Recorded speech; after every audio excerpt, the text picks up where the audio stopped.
Good morning, कैसे हैं आप सभी लोग। मैं आदित्य आप सबका स्वागत करता हूं हमारे बेहतरीन से चैनल न्यूमेरिकल वाला पे। तो इससे पहले लेक्चर में हमने क्या किया था, इंटरफेरेंस के ढेर सारे न्यूमेरिकल्स को सॉल्व किया था, यानी अलग अलग टाइप के क्वेश्चंस को हमने कवर कर लिया था। लेकिन अभी कुछ रिमेनिंग पार्ट हमारी क्वेश्चंस रह गए हैं, जिनको हम सीखने के बाद इंटरफेरेंस में पूरी तरह से ये कह पाएंगे कि कहीं से भी न्यूमेरिकल आ जाए अब तो हम कर लेंगे। क्या बात समझे? तो जल्दी से हाथ में कॉपी पेन ले लो और जंप करते हैं हम अगले टाइप के क्वेश्चन।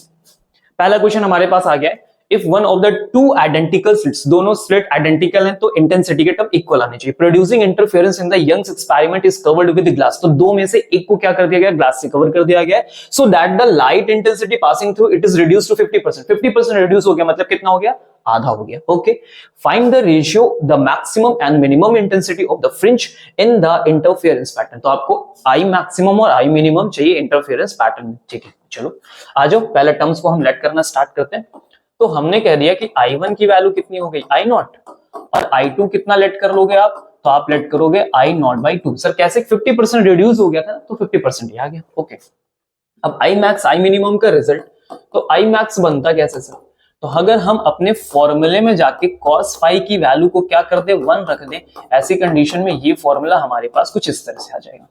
हमने क्या किया, इंटेंसिटी के जो रिजल्ट का फॉर्मूला होता है उसमें ले जाके रख दिया। फिर अगली बार हमको अगर मिनिमम रिजल्ट चाहिए तो क्या करना पड़ेगा, आपको पता है cos फाई की वैल्यू कितनी रखनी पड़ेगी, cos फाई का मिनिमम रिजल्ट कितना होता है, -1, तो -1 रख देंगे। तो यहाँ पे हमारे पास फॉर्मूला क्या बन जाएगा, √I1 माइनस √I2 का होल स्क्वायर।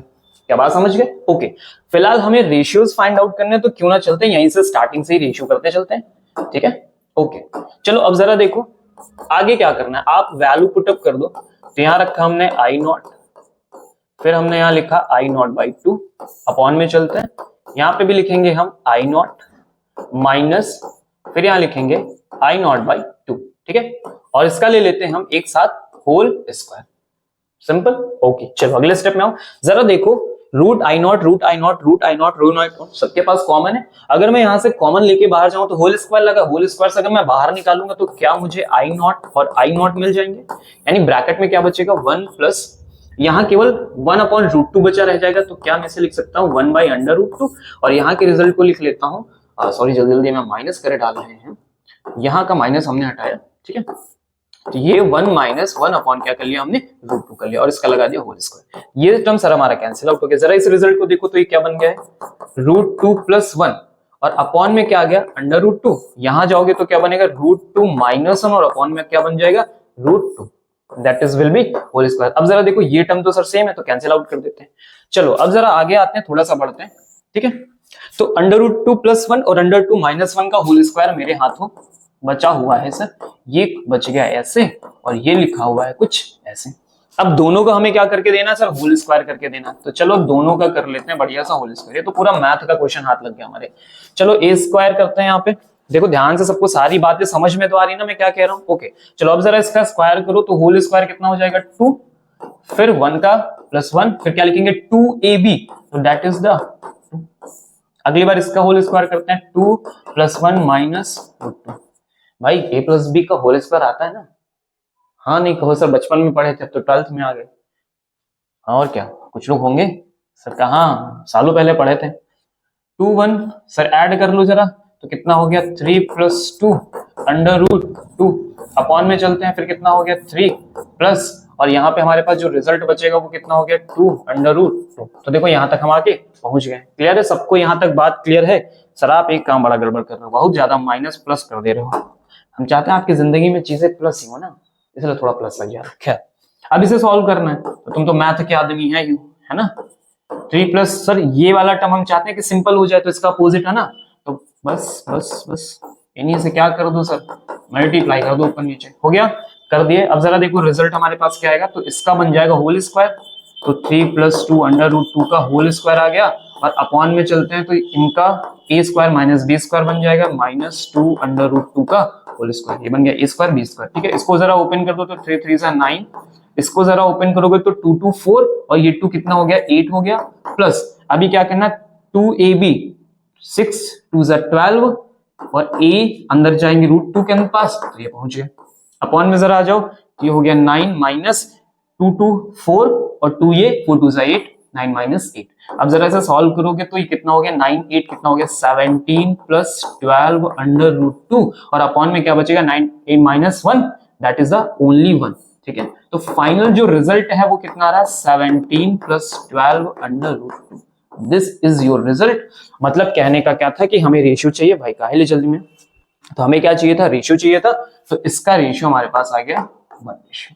सिंपल है, क्या बात सबको समझ में आई, वहां तक हम पहुंच गए, गेट इट, क्लियर हो गई सबको बातें सर।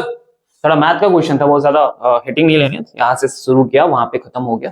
चल तो आ जाओ जल्दी से बी पार्ट में। What kind of fringes do you expect to observe if white light is used instead of monochromatic light. देखो बहुत सिंपल सी बात है, अगर मैं मोनोक्रोमैटिक लाइट की जगह व्हाइट लाइट को यूज करना स्टार्ट कर दूंगा तो ऐसी कंडीशन में जो सेंट्रल फ्रिंज बनती है वो तो मुझे प्रॉपर व्हाइट दिखाई देगी, प्रॉपर व्हाइट दिखाई देगी, लेकिन क्योंकि डिफ्रैक्शन प्रोसेस होता है तो ऐसी कंडीशन में लाइट क्या होती है, मूव ऑन कर जाती है, मतलब कि इधर से उधर डिफ्रैक्ट कर जाती है, किनारे घूम जाती है ना, कौन से एरिया में जाती है, शैडो रीजन एरिया में जाती है। तो होगा क्या कि व्हाइट लाइट के आने से क्या होगा, पॉसिबिलिटीज बनती है कि कौन सा प्रोसेस हो जाए वहां पे, डिस्पर्जन जैसा प्रोसेस हो जाए, है ना, मतलब अलग अलग कलर्स की लाइट में वो डिवाइड होगा, और जब डिवाइड होगा तो आपको पता है कि वेवलेंथ किसकी ज्यादा होती है। देखो ऐसा समझो मेरी बात को, ये सब नोट कर लिया ना तुम, थोड़ा सा ऐसा समझ लो मैं क्या कहना चाह रहा हूं। मैं ये कहना चाहता हूं कि आपको पता है कि वेवलेंथ ऑफ जो रेड होता है वो ग्रेटर देन होता है वेवलेंथ ऑफ कौन, वायलेट। ठीक है, तो रेड वाला क्या होगा, ज्यादा ट्रैवल करके ऊपर चला जाएगा और ज्यादा ट्रैवल करके नीचे चला जाएगा। यानी जब आप स्क्रीन पे देखोगे तो ऊपर कुछ लाइन दिखाई दे रही होंगे रेड, रेडिश रेडिश, ठीक है, क्या बात समझे, अपर में और लोअर एंड में दिखाई देंगे।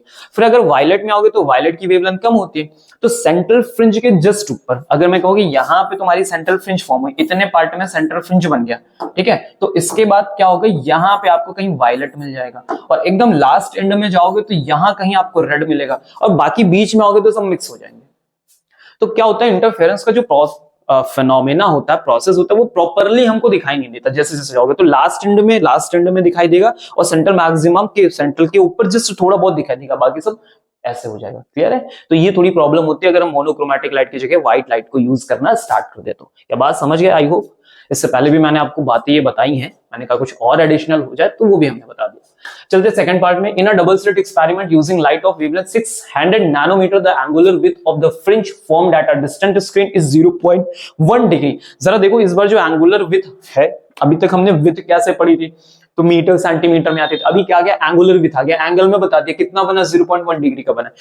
Find the spacing between the slits, दोनों स्लिट के बीच में हमें स्पेसिंग पता करनी है। ठीक है, तो क्वेश्चन हमने पढ़ लिया, अब चलते हैं, अब कुछ बात करते हैं कि हम क्या करेंगे, कैसे सॉल्यूशन करना है। देखो समझो, अगर मैं बात करूं एंगुलर फ्रिंज के फॉर्मूला का, दैट इज द थीटा, तो हमने उसको कैसे सॉल्व किया था, beta by D. What is the beta, what is the beta, fringe width divided by distance.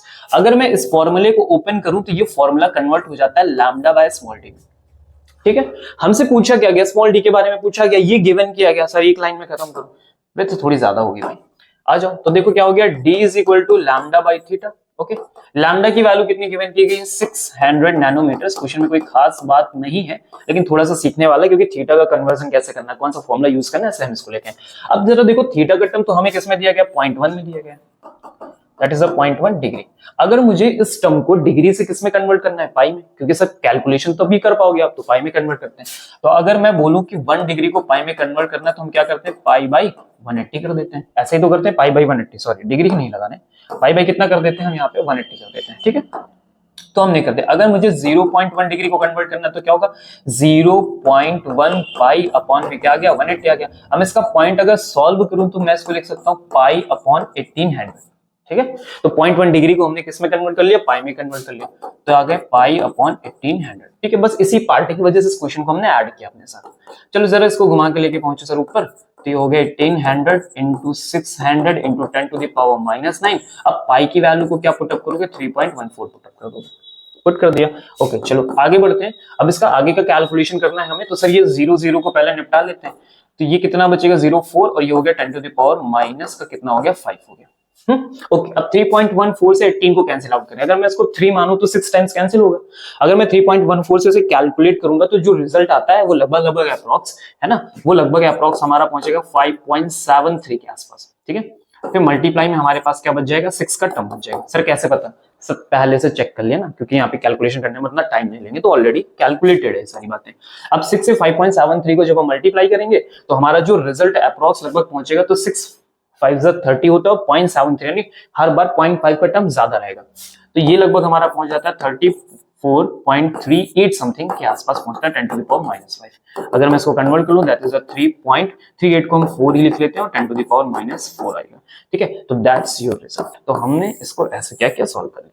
हम कैलकुलेशन में ज्यादा टाइम नहीं लेंगे क्योंकि कैलकुलेशन का आपका पार्ट होता है, इसको आप ही को करना है ना। ठीक है, इसमें चेक नहीं करना, समझ गए? ओके, आते हैं बी वाले पार्ट पे। What is the B part? लिखा है light of wavelength 500 angstrom propagating in air gets partially deflected from the surface of water. ठीक है, तो ये वाटर की हमारी सरफेस है और पार्शियली डिफ्लेक्टेड हुआ, मतलब जितनी लाइट आई है उतना पूरा रिफ्लेक्शन नहीं हुआ, कुछ इधर गया है और कुछ अंदर क्या कर गया, एंटर भी कर गया। ठीक है, ओके।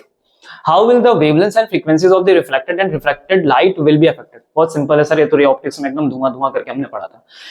अगर कोई चीज रिफ्लेक्ट हो रही है या रिफ्रैक्ट हो रही है तो ऐसे टर्म पे कौन सी क्वांटिटी बिल्कुल नहीं बदलती, दैट इज द फ्रीक्वेंसी। तो फ्रीक्वेंसी दोनों की आपस में क्या रहने वाली, इक्वल रहने वाली। ओके, तो पहला आंसर आ गया। दूसरे आंसर में क्या पूछना है हमको, उन्होंने बोला वेवलेंथ भी बताओ। तो वेवलेंथ के टॉपिक में क्या है, जब रिफ्लेक्शन का प्रोसेस होता है तो सेम मीडियम होता है, तो सेम मीडियम में हमारी फ्रीक्वेंसी और वेवलेंथ क्या होती है, एज इट इज सेम होती है। सॉरी, वेवलेंथ क्या होती है, एज इट इज सेम होती है।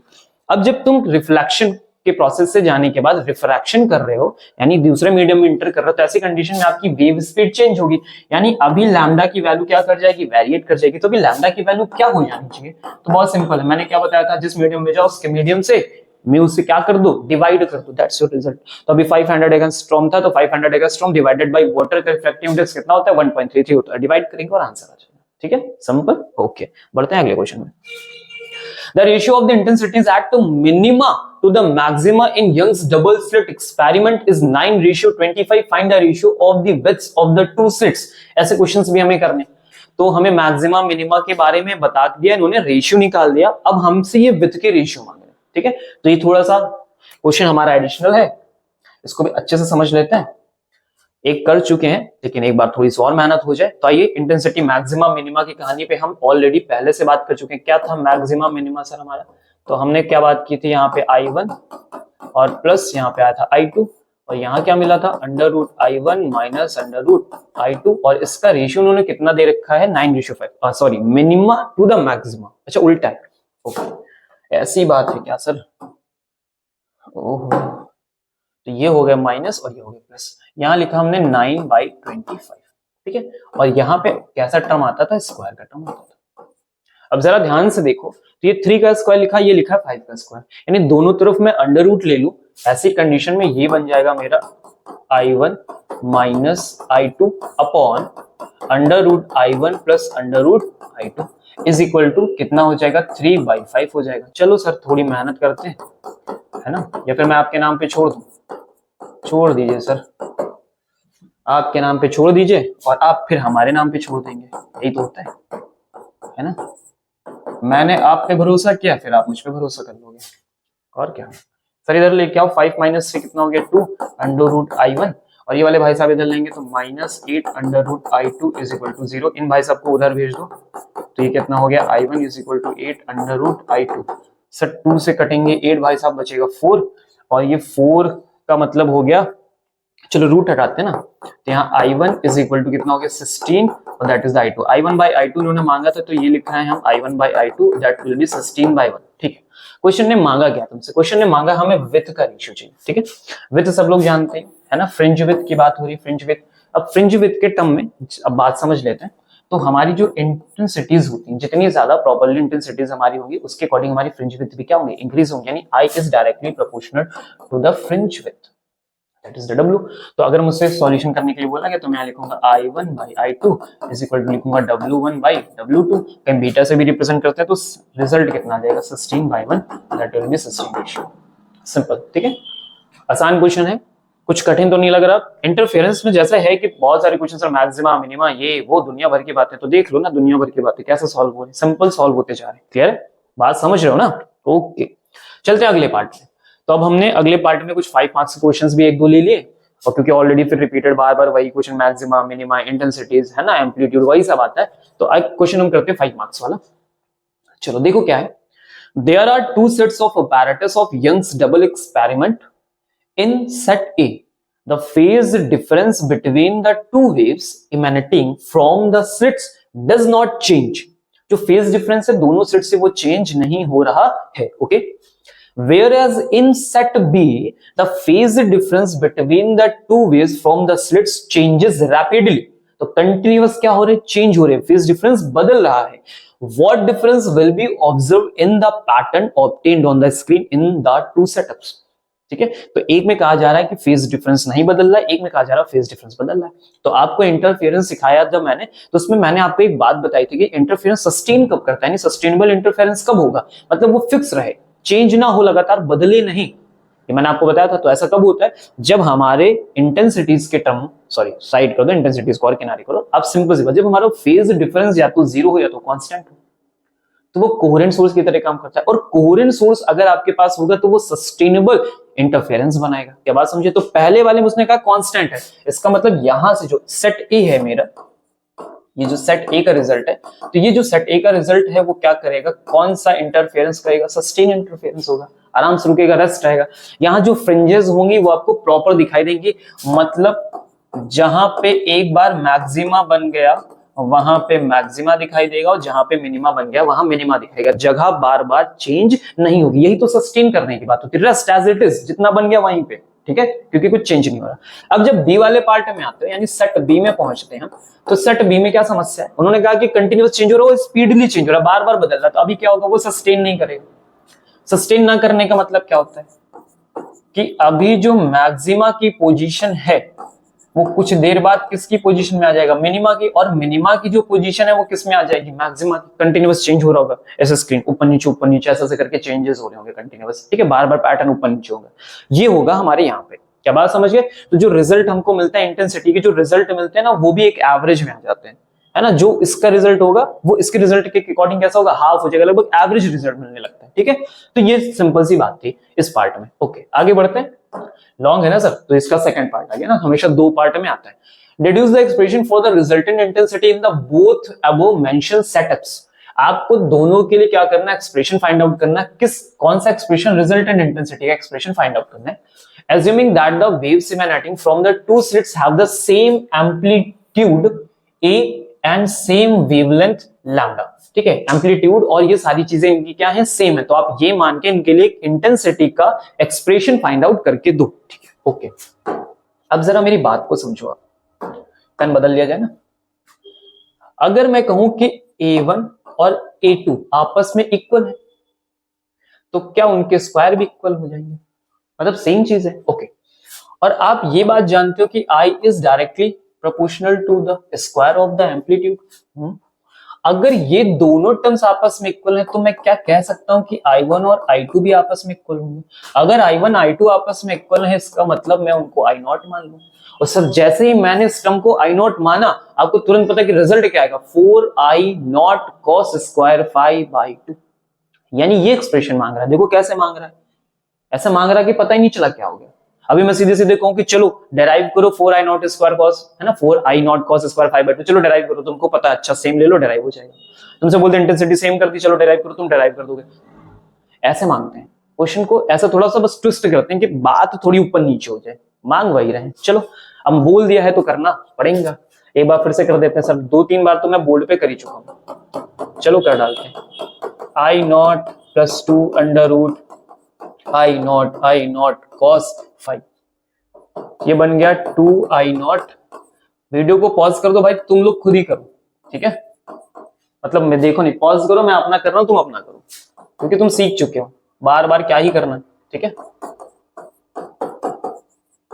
मैं उनके लिए कर रहा हूं जिन्होंने इसके पहले वाले लेक्चर्स देखे नहीं है, इसलिए मैं कर दे रहा हूं। cos square 5/2 -1। अगर मैं कहूं जाओ पीछे लेक्चर में देख लेना, तो पता नहीं कब देखेंगे।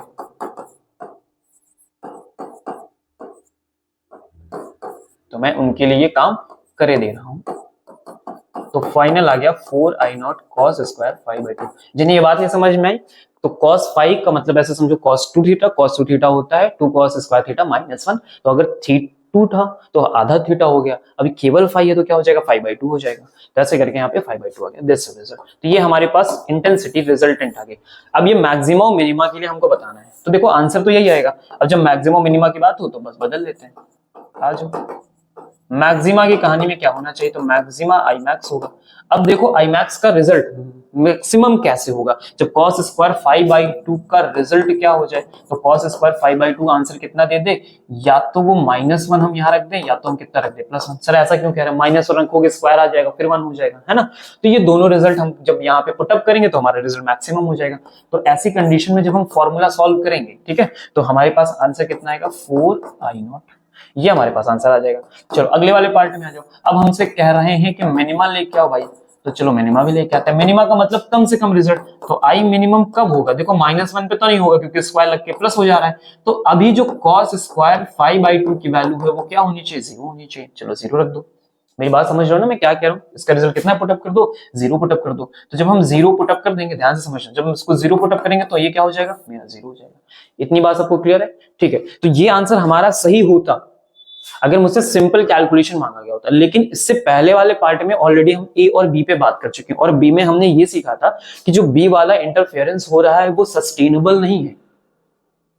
अगर बी वाला भी सस्टेनेबल होता तो रिजल्ट मेरा यहां तक आराम से पहुंच जाता, मैक्सिमम और मिनिमा के अकॉर्डिंग दोनों के लिए रिजल्ट पहुंच जाता, ठीक है। इसका भी आ जाता उसका भी आ जाता, ठीक है। समझ लो मेरी बात में क्या कह रहा हूं, ये हमारा फाइनल आंसर है, ठीक है। अब ऐसे ही इस तरह से मेरा मिनिमा का फाइनल आंसर है। क्लियर हो गई बात। अब जब हम बी वाले के लिए बात कर रहे हैं तो बी में सस्टेन ही नहीं कर रहा, बार बार चीजें चेंज हो रही, तो ऐसे कंडीशन में आप लिख के याद कर लो कि जो इंटेंसिटी मिलती है, यानी जब सस्टेनेबल ना हो ऐसी कंडीशन में जो हमारी इंटेंसिटी होती है सर वो निकाली जाती है एवरेज से, मतलब उसका रिजल्ट क्या हो जाता है, एवरेज हो जाता है। तो अब इस बी वाले पार्ट का रिजल्ट कैसे आएगा, ये मेरी बात समझना। तो जो cos स्क्वायर 5/2 है उसकी वैल्यू कहां से कहां तक लाई करती है ये पता होना चाहिए। तो 0 से कहां तक लाई करती है, 1 तक लाई करती है। तो 0 और 1 का एवरेज चाहिए, तो 0 और 1 का एवरेज कितना आ जाएगा, 1/2 आ जाएगा। मतलब हमारा रिजल्ट किसके इक्वल होना चाहिए, 1/2 के इक्वल, यानी cos स्क्वायर 5/2 की वैल्यू क्या हो जाए, 1/2 हो जाए। और जैसे वो वाली उठा के वैल्यू यहां रखोगे तो फॉर्मूला क्या बन जाएगा, देखो जरा, 4i0 इंटू 1/2 और फाइनल आंसर कितना आ जाएगा, 2i0 आ जाएगा। क्या बात समझ गए, यानी इसका आंसर है 4i0 और इसका आंसर क्या रहेगा, 2i0। Get it. तो इसलिए ये क्वेश्चन बढ़िया था, कठिन नहीं था ना, लेकिन दमदार था। ओके, आते हैं अगले क्वेश्चन पे। क्या लिखा है, what are coherent sources, why are they necessary for the observing a sustained interference pattern, how are the two coherent sources obtained in the Young's double slit experiment। तो ये सारी चीजें मैंने आपको पहले वाले न्यूमेरिकल से पहले वाले लेक्चर में क्लियर कर दी थी जब मैंने इंटरफेरेंस के टॉपिक्स को बनाया था। तो उसमें एक एक चीज हमने लिख के दिखाई थी आपको, सब कुछ समझाया था बाकायदे, है ना। तो पूछ रहे हैं कि कोहेरेंट सोर्सेस क्या होते हैं, तो सिंपल सी बात है, ऐसे सोर्सेस जिनका सर क्या टर्म, कौन सा टर्म, कौन सा टर्म, फेज। सबसे इंपॉर्टेंट है कि जो फेज वाला टर्म हो वो क्या हो, कांस्टेंट हो या तो 0, ठीक है। सेम फ्रीक्वेंसी के टर्म पे आ जाओ, सेम एम्पलीट्यूड लेके चले आओ, ठीक, कोहेरेंट हो गए।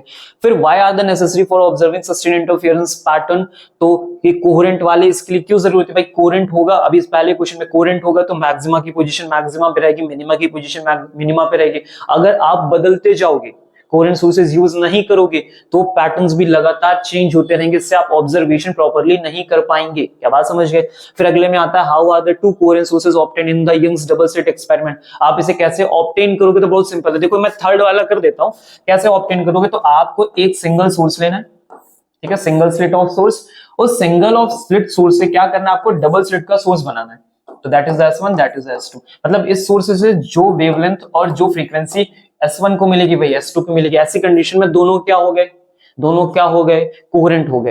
यानी कोहेरेंट सोर्सेज स्पेशली क्या होते हैं, डिपेंडेबल होते हैं, किसी एक सोर्स पे डिपेंड करते हैं। अगर मैं दो इंडिपेंडेंट सोर्स ले लूं, S1 अलग ले लूं, S2 अलग ले लूं, तो क्या होगा, कोहेरेंट होंगे, नहीं होंगे। इसलिए जनरली क्या करते हैं, हम एक से ही फॉर्म करते हैं। खैर, तो पहले वाले का आंसर में क्या लिखोगे, तो मैंने ये लिख के रखा आपके लिए, क्या है, दो sources of light which emit light waves of same frequency same wavelength and having zero और कांस्टेंट फेज डिफरेंस, उन्हें ही हम क्या बोलेंगे, क्या बोलेंगे सर, कोहेरेंट सोर्सेज बोलेंगे। ठीक है, समझ गए, नोट कर लो इसको।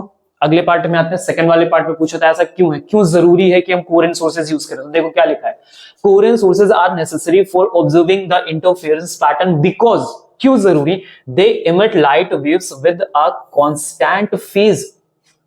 ठीक है सर, ये कांस्टेंट फेज से करते हैं। रुको पहले आप क्या करो भाई, स्क्रीनशॉट ले लो, फिर आगे बात करते हैं। ले लिया, ओके। अब समझो, कांस्टेंट फेज डिफरेंस होता है, ये इंश्योर करके देते हैं, ensuring that the position of maxima and minima in the interference pattern remain stable. यही सबसे इंपॉर्टेंट पॉइंट है, ओवर टाइम, मतलब पूरे समय के लिए वो फिक्स हो गया, बदलेंगे नहीं। Allowing for a clear and sustained observation of the interference effect, जो इफेक्ट हम देखना चाह रहे थे वो एज इट इज ही हमें दिखेगा, बदलता हुआ नहीं लगेगा। If the sources are not coherent the phase difference will fluctuate, यानी फेज डिफरेंस बदलेगा, resulting in a blurry and unstable interference pattern. मैंने कहा ना कि चीजें ओवरलैप कर जाएंगी तो वो ब्लर हो जाएंगे, प्रॉपर क्लैरिटी से फ्रिंज विड्थ बनेगी ही नहीं, सब ओवरलैप है तो ब्लरी होगा, और सस्टेनेबल बिल्कुल नहीं रहेगा तो कंटिन्यूअस चेंज होगा। That's why. क्लियर हो गई बात सबको? ओके, अगले पॉइंट में आते हैं। तो उन्होंने कहा कि कैसे फाइंड आउट करोगे, तो मैंने अभी बताया ना कि सिंगल सेट से डबल सेट बना लो, दैट इज सिंपल। तो हमने इस बात को लिखा भी, क्योंकि लॉन्ग क्वेश्चन है, तो लॉन्ग क्वेश्चन में से बातों से काम बनेगा नहीं कि बस हमने कह दिया ऐसा हो जाएगा फिर ऐसा हो जाएगा, उसमें लिखना पड़ेगा ना, थोड़ा सा तो कॉपी फिलअप करनी पड़ेगी आपको, तो उस बारे में अच्छे से लिखना पड़ेगा। दैट्स व्हाई कि हमने यहाँ रिटर्न किया। In Young's double slit experiment two coherent sources are obtained by a single monochromatic light source. Monochromatic light होनी चाहिए, ओके, जैसे light laser through two narrow slits. अब उसको हमने क्या किया, वहां से पास आउट कराया किससे, दो narrow slits which effectively diffracted the light and create two separate. जैसे क्रिएशन जब वो क्या करे, दोनों को डिफ्रैक्ट कर दे, इधर से डिफ्रैक्ट हुई डिफ्रैक्ट, मतलब दो अलग अलग सोर्स की तरह काम करे, but coherent beams emerging from the slits, लेकिन वो कोहेरेंट हो ये जरूरी है। Essentially the single source produces light wave with a constant phase difference when split into the two slits, making them coherent with each other। तो जो बात हमने अभी वहां पे बना के देखी वो ऐसे लिखी हुई है, तो आपको ये टॉपिक, ये टर्म क्या करना, अपनी कॉपी में लिखना है। क्लियर हो गया? ओके, चलो आगे बढ़ते हैं। सेकंड पार्ट, तो अभी ये फर्स्ट पार्ट हमने कवर किया, अब आता है हमारा सेकंड पार्ट, ठीक है। Show that the superposition of the waves originating from the two coherent sources S1 and S2 having displacement y1 is equal to a cos omega t and y2 is equal to a cos omega t plus phi at a point produce a resultant intensity I is equal to 4a square cos square phi by 2. Hence write the condition for appearance of dark and bright fringes. Okay. जरा देखो ये वाले topic जो है वो सुनेले सुनेले नहीं लगते तुमको, सुने हुए देखे हुए, लेकिन बस थोड़ा सा फर्क होता था। आपने जब इंटरफेरेंस वाला टर्म कैलकुलेट किया होगा जिसमें resultant i equal to under root i1 i2 वाला टर्म नहीं आता था, अभी हम लोग ने सॉल्व किया under root i1 plus under root i2 का होल स्क्वायर, तो वाला रिजल्ट किससे मिलता था, तो वो इक्वेशन हम ज्यादातर क्या याद किए, y1 is equal to a sin omega t plus phi. देखो उन्होंने कॉस कर दिया, थोड़ा सा दिमाग लगा दिया बस, अब इसी थोड़े दिमाग में आपका दिमाग ऊपर नीचे हो जाएगा, इसलिए उस क्वेश्चन को हमने ऐड किया। चलो, तो वही वाला टॉपिक जो आप पहले पढ़े हो साइंस, उसे हम कॉस से करने जा रहे हैं। चलो हो जाए एक डेरिवेशन, आ जाओ शुरू करते हैं। आइए सर दम लगाते हैं, तो पहली लिखते हैं sir first, y1 is equal to a cos omega t, फिर लिखते हैं y2 is equal to a cos omega t plus 5। और जिनको लगता है कि वो कर लेंगे मेरे साथ, है ना, खुद से कर सकते हो, वीडियो को पॉज करके मेरे साथ ही कंटिन्यू करते रहो, ठीक है। ओके, अब क्या करना है, इन दो को कैसे सॉल्व करते हैं, तो आप लगाते हैं प्रिंसिपल कौन सा, सुपरपोजिशन का, तो principle of superposition vector y1 plus vector y2, ठीक है, ऐड कर लिया। चलो वैल्यू लिखो, a cos omega t plus a cos omega t plus 5। Okay, अब जरा देखो कैसे सॉल्व करोगे, तो हम क्या करते थे, फर्स्ट पार्ट में जो ओमेगा t प्लस 5 के साथ आता था वो साइन के साथ होता था, तो हम यहाँ यूज करते थे साइन a प्लस बी। अभी यहाँ क्या यूज करोगे, ध्यान से देखो, ये लिखा है cos, तो क्या बन गया cos a प्लस बी। मैं दूसरी वाली पेन से यहाँ पे लिखना चाहूंगा, ये हो गया a और ये क्या हो गया b हो गया, तो बन गया cos a प्लस बी। अब cos a प्लस बी का फॉर्मूला क्या होता है, अरे भगवान ये क्या कह दिया सर, आप फॉर्मूला हमसे पूछा है, फॉर्मूला, हे राम राम, अब आपने तो मूड ही खराब कर दिया।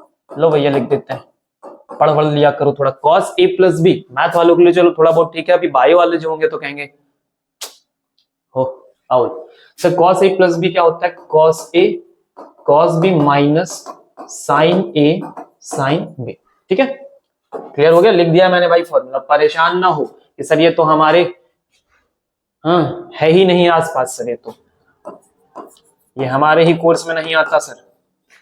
चलो शुरू करते हैं, a, तो यहां लगाते हैं ब्रैकेट, लिखेंगे cos a, तो a का काम कर रहा ओमेगा t, फिर cos b का काम कर रहा है फाई, फिर लगाया हमने माइनस, और फिर क्या लिखा sin a, ध्यान से देखो क्या लिखा हमने, sin a का टर्म, तो sin a का टर्म हम जब लिखेंगे तो यहाँ पे क्या आ जाएगा, a वाला टर्म sin ओमेगा t, और यहाँ क्या आ जाएगा sin फाई आ जाएगा। ओपन करते हैं, तो आगे बढ़ते हैं, लिखेंगे a cos omega t plus, अब ए को जरा अंदर लेके पहुंचो तो ए लिखा A cos omega t cos five minus A sine omega t और लिखा यहाँ पे साइन फाइव। अब जरा देखो आगे क्या करना है हमको, ए कॉस ओमेगा टी क्या करते हैं कॉमन कर लेते हैं, तो ए कॉस ओमेगा टी कॉमन, क्या ब्रैकेट में क्या बचेगा 1 प्लस कॉस 5 बचेगा, बच गया हमारे पास कॉस 5 माइनस, अब अगले में क्या लिखा हुआ है ए साइन ओमेगा टी और फिर लिखा हुआ है साइन 5। ठीक है, अब इसके बाद हम लोग क्या करते हैं, तो आपको याद हो कि हम टर्म्स को लेट करते थे। ठीक है, कैसे लेट करते थे, तो ध्यान से देखो, ये वाला पार्ट सर और इसका ये वाला पार्ट हम हमेशा क्या करते हैं लेट करते हैं। चलो क्यों, क्योंकि जो हमारी इक्वेशन का रिजल्ट आना चाहिए वो एज इट इज ऐसा दिखना चाहिए। ठीक है, सेम एक कोई एम्पलीट्यूड आना चाहिए ओमेगा टी प्लस 5, मतलब लुक लाइक दैट ऐसा होना चाहिए। तो अभी ए वाले टर्म्स जो हैं इनको कुछ हम ऐसा ही लुक करेंगे। चलो ध्यान से देखो, मैं लेट करता हूं, तो मैं यहाँ पे लेट करूंगा 1 plus cos 5 is equal to R cos theta, sorry theta let करेंगे। ठीक है, 5 तो है ही हमारे पास, तो हमने यहाँ लेट कर लिया थीटा। अगले वाला टर्म पे लिखते हैं ए साइन 5 को लेट करेंगे R sine theta. Sir R क्यों लेट करो, आर एम्पलीट्यूड है, कौन सा एम्पलीट्यूड, रिजल्टेंट वाला एम्पलीट्यूड, इसलिए दोनों के लिए सेम टर्म हमने ले लिया।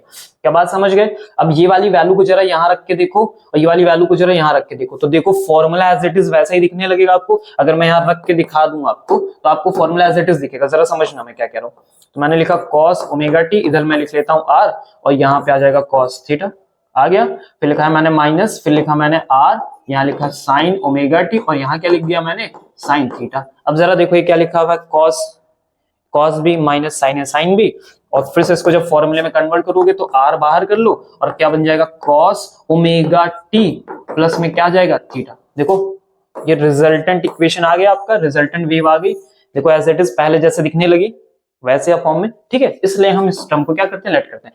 फिलहाल हमें कहां तक जाना, हमें इंटेंसिटी को पता करना। तो जब इंटेंसिटी की बात होती है तो हमें ये वाले टर्म्स जो होते हैं इनको सॉल्व करना। तो इसे बोलो इक्वेशन फर्स्ट और इसे बोलो इक्वेशन सेकंड, और दोनों इक्वेशन को स्क्वायर करके क्या करना होता है ऐड करना होता है। तो दोनों का स्क्वायर करेंगे और सर ऐड कर देंगे। क्या सर बात समझ में मेरी आ रही है। ओके, तो चलो देखो क्या लिखा है R square cos square theta plus फिर क्या लिखा है R square sine square theta is equal to, अब जरा इधर वाले टर्म्स को ऐड करो, तो लिखा ए स्क्वायर ब्रैकेट में 1 प्लस कॉस 5 का होल स्क्वायर और प्लस में ऐड होगा ए स्क्वायर साइन स्क्वायर 5।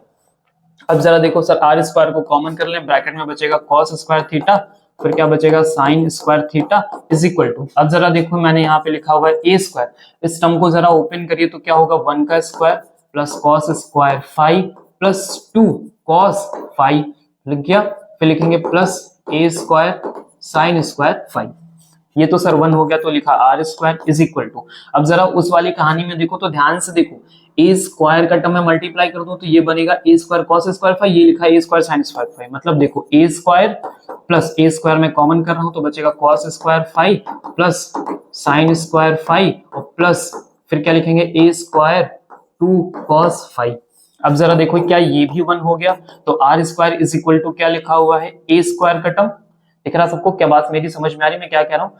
इस टर्म को जब हमने यहाँ से मल्टीप्लाई किया ये वाले रिजल्ट को हम पहुंचे तो देखो यहाँ पे कितना आ गया ए स्क्वायर आ गया, इस वाले टर्म में कितना आ गया फिर से मेरा ए स्क्वायर आ गया और यहाँ कितना आ गया A square sorry 2a square cos 5। यहाँ तक पहुंच गए। इसके बाद क्या बताई जाती है बात, हमें पता है I is directly proportional to the what, तो I is directly proportional to the A square, ऐसा ही तो होता है ऐसा। अब हम क्या करें ए स्क्वायर जहां जहां लिखा है वहां क्या पुटअप कर दे आई को पुटअप कर दे, क्योंकि ए का टर्म सबके लिए हमें सेम दिया गया है, तो ऐसी कंडीशन में हम आई को भी क्या करेंगे सेम लेट करेंगे। तो अगले पेज पे चलते हैं भाई, है ना, थोड़ी जगह बनाते हैं। तो देखो क्या लिखा हुआ था वहां पे हमारे फाइंड आउट, जब हम रिजल्ट में गए तो हमारा रिजल्ट कैसा बनने लगा, तो आर स्क्वायर को हम यहाँ लिख देंगे आई नेट, ठीक है, इज इक्वल टू, फिर जहां पे ए स्क्वायर लिखा था वहां पे हम क्या लिखेंगे आई नॉट, अगले वाले ए स्क्वायर में हम फिर से क्या लिखेंगे आई नॉट, फिर प्लस फिर यहाँ क्या लिखेंगे 2 लिखेंगे 2 और 2 देखो यहाँ पे क्या था ध्यान समझो, यहाँ क्या था 2a स्क्वायर कॉस 5, तो हो गया 2 ये हो गया i और ये हो गया क्या cos 5, ठीक है। तो यहाँ लिखेंगे 2i नॉट और यहाँ क्या हो गया cos 5 हो गया। अब जरा देखो 2i नॉट cos 5 वही वाला सर पहुंच गया, फिर से क्या बन गया 4i नॉट, सॉरी बहुत तेज मत करो, शॉर्टकट लिख दें क्या सर, नहीं सर आओ शॉर्टकट नहीं करते हैं भाई, 2i0 कॉमन लो, क्या बचेगा 1 प्लस cos फाइव, आपको पता फिर से क्या करना है, तो रिजल्ट क्या बनेगा, अब तो भाई नहीं करने वाले, 4i0 cos स्क्वायर 5/2। तो देखो तुम अपने रिजल्टेंट तक दौड़ के क्या हो गए, पहुंच गए। यही तो बोला था इस क्वेश्चन ने, जरा पीछे करके देखें क्या बोला था, रिजल्टेंट इंटेंसिटी क्या चाहिए, i is equal to 4 square cos square 5/2, तो ये चाहिए हमको। तो जरा देखो तुम i नॉट तक पहुंचे, अब अगली लाइन में करना क्या है भाई, एक स्टेप बढ़ाना है, 4 i नॉट की जगह हम a स्क्वायर लिख सकते हैं, बन गया cos स्क्वायर 5/2। तो ये तुम्हें चाहिए था, ये हमने क्या किया, कैलकुलेट करके आपको दे दिया। ओके, और क्या मांगा है, चलो देखो फिर से, Hence write the condition for the appearance of dark and bright fringes। तो ये जो डार्क और ब्राइट फ्रिंजेस है वो कहाँ मिलेंगी, तो इसमें भी बात कर लेते हैं, बढ़िया सी पेन बदल लो, फिर बात की जाए। चलो तो पहले चलते हैं ब्राइट के लिए, ठीक है, ब्राइट फ्रिंजेस कहाँ मिलेंगे, तो ये देखो तुम्हारा रिजल्ट, इस बार जो ब्राइट का रिजल्ट है वो इस पे डिपेंड कर रहा है, cos स्क्वायर 5/2 पे डिपेंड कर रहा है, ठीक है। तो ब्राइट कब होगा, जब cos स्क्वायर 5/2 का रिजल्ट क्या हो, मैक्सिमम। अब इसका मैक्सिमम रिजल्ट कितना जाएगा, 1 जाएगा। यहां जैसे ही 1 रखोगे तुमने क्या किया, यहाँ पे 1 रख दिया, समझ गए बात को। अब जब 1 रखोगे इस पूरे का वैल्यू, तो 5/2 का टर्म कितना होना चाहिए, तो 5/2 का टर्म कब होगा भाई, 0 1 का रिजल्ट तुम्हारे पास कब आता है, ठीक है, तुम्हारे पास। अब जो यहां से ध्यान से देखना कि ये 1 कब बनेगा, समझ गए। तो देखो यहाँ पे 2 लिखा हुआ है, तो 2 के टर्म्स के साथ हमको 1 बना के देना है, क्या मेरी बात समझ में आ रही है।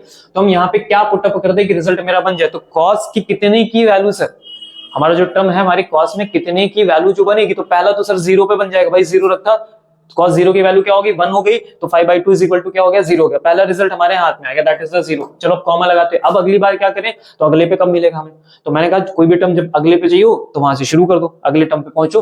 तो अगली बार क्या करना होता है, पाई टाइम्स हमको 2 पाई टाइम्स हम इंक्रीज कर जाते हैं, फिर अगली बार फिर रिपीट, मतलब कोई भी वैल्यू अगर दोबारा चाहिए तो कितना घूम जाओ सर, 2 पाई घूम जाओ, 2 पाई 4 पाई। तो मैं अगर फाइनली कहना चाहूं, मतलब यहां से जो हम रिजल्ट निकालेंगे इसके अकॉर्डिंग जब हम फाइंड आउट करेंगे, तो देखो 5 का रिजल्ट आता है 0 2 पाई 4 पाई 6 पाई ऐसे। अब यहाँ क्या लगा है 5/2, तो जो रिजल्ट आने चाहिए वो क्या आएंगे 0 पाई, अगली बार रिजल्ट आएगा 2 पाई, 6 की जगह क्या हो जाएगा 3 पाई, ऐसा जाएगा।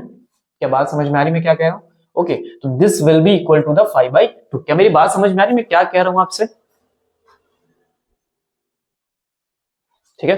चलो cos स्क्वायर यहां से ब्राइट की, तो ब्राइट की कंडीशन के लिए हम लोग कैलकुलेट करते हैं, तो क्या होगा, तो हमारे लिए जो cos स्क्वायर 5/2 की वैल्यू वही मैक्सिमम होनी चाहिए, तो मैक्सिमम वैल्यू इसकी क्या होगी +-1, क्योंकि भाई स्क्वायर होकर रिजल्ट मिल जाएगा। ऐसे कंडीशन में जब हम 5 कैलकुलेट करेंगे तो 5 का रिजल्ट कितना आएगा, n टाइम्स ऑफ 5 आएगा, ठीक है। सबको बात समझ में आई। अब ऐसे हम यहाँ पे वैल्यूज को पुटअप करते चले जाएंगे 1 2 3 4 5 6 और हमारा रिजल्ट आता चला जाएगा, ठीक है, पाई फिर 2 पाई फिर 3 पाई ऐसे करके। अगली बार चलते हैं हम लोग डार्क के लिए, ठीक है, तो डार्क फ्रिंज में चलेंगे। तो डार्क फ्रिंज कैसे मिलेगी, तो डार्क फ्रिंज में हमारी मिनिमम वैल्यू क्या होगी, एक सेकेंड, हमारी जो मिनिमम वैल्यू आएगी वो क्या आएगी, तो वो आएगी cos स्क्वायर 5/2। अब मिनिमम 0 हो सकता है, इससे कम हो नहीं सकता क्योंकि स्क्वायर लगा हुआ है, ठीक है। तो अब जो हमारा 5 का रिजल्ट मिलने वाला है, 5/2 का जो हमारा फाइनली रिजल्ट हमको मिलेगा वो कितना रिजल्ट मिल जाएगा, तो सॉरी एक सेकंड जरा, यहाँ पे मैं लिखता हूँ 5/2 इज इक्वल टू n पाई, तो 5 इज इक्वल टू क्या आ गया 2n पाई आ गया, सॉरी, ठीक है। तो अब ये रिजल्ट हमें मिलेंगे। अब यहाँ पे सेम एज इट इज 5/2 की वैल्यू कितनी आनी चाहिए, तो 0 आनी चाहिए भाई। तो ये जो रिजल्ट मिलेगा वो कितने पे मिलेगा, तो आपने सीखा 2n+1, 5/2 पे ये रिजल्ट हमें मिलता है, ठीक है। अब जो 5 का टर्म आएगा वो कितना हो जाएगा 2n+1 हो जाएगा। सर ये कैसे समझ, सर कैसे हो रहा है, पिछले जितना भी तुमने पढ़ा वही सारी चीजें हम एज इट इज कर रहे हैं, उसमें कोई बदलाव नहीं कर रहे, एज इट इज हम वही कैलकुलेशन करते चले जा रहे हैं, ठीक है। बस थोड़ा सा चेंज आया कहाँ पे, वो चेंज आया ये टर्म्स को लेट करने में। हम एक बार -1 लेट कर लेते थे, +1 लेट कर लेते थे, ठीक है, तो इससे मैक्सिमम मिनिमम हो जाता है। लेकिन इस बार तो हमें क्या 0 के टर्म के साथ कैलकुलेट करना, बस इतना फर्क है हमारे पूरे रिजल्ट में, ठीक है। यानी 90 का टर्म हमारा बनना ही बनना चाहिए। जब तक cos 90 यहाँ से पूरा होल टोटल बनेगा नहीं तो वो 0 हमको देगा नहीं। तो इसी के अकॉर्डिंग ये रिजल्ट क्या π/2 के टर्म में आने लगे। क्या बात समझ गए, क्लियर हुआ आपको। तो इस तरह से डार्क और हमारी ब्राइट फ्रिंजेस क्या होंगी, फॉर्म होंगी, और इस तरह के हमारे क्वेश्चंस रहेंगे। तो मैक्सिमम हमने इंटरफेरेंस के टॉपिक्स और क्वेश्चंस को कवर कर लिया। अगर कोई ऐसा क्वेश्चन आपके लिए बचता है कि सर इसका कॉन्सेप्ट क्या होगा या इस टाइप का क्वेश्चन आप मुझे बता दीजिए, तो हम उसके लिए अलग से भी वीडियो बना सकते हैं। 1-2 क्वेश्चन से ऐसे कोई प्रॉब्लम नहीं है।